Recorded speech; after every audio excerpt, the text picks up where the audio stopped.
Maintenant que les fichiers de typo 3 sont décompressés, nous allons organiser notre dossier web, le dossier 3W.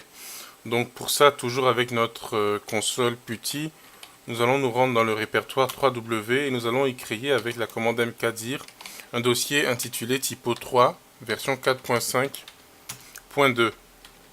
Ensuite, nous revenons à la racine et nous allons nous rendre cette fois-ci dans le dossier décompressé de typo 3, donc typo 3 source.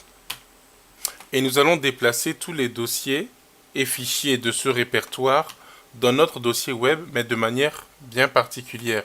C'est-à-dire, avec la commande move, nous allons déplacer trois répertoires, donc le dossier typo 3, le dossier t3lib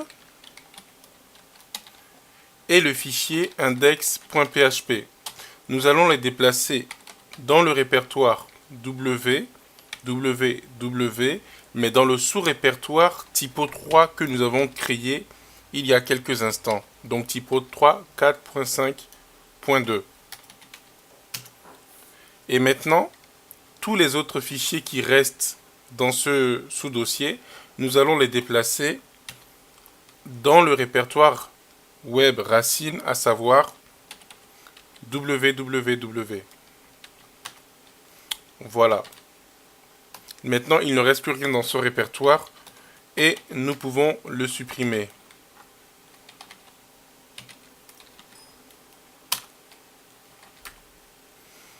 Donc, si je résume ce que nous venons de faire, avec l'interface explorateur de FileZilla, nous avons décompressé le fichier typo 3 4.5.2.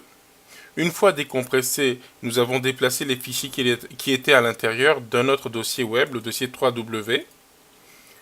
Et lorsqu'on regarde, on voit bien tous les fichiers présents, à l'exception des trois dossiers que nous avons mis dans le répertoire typo 3 4.5.2.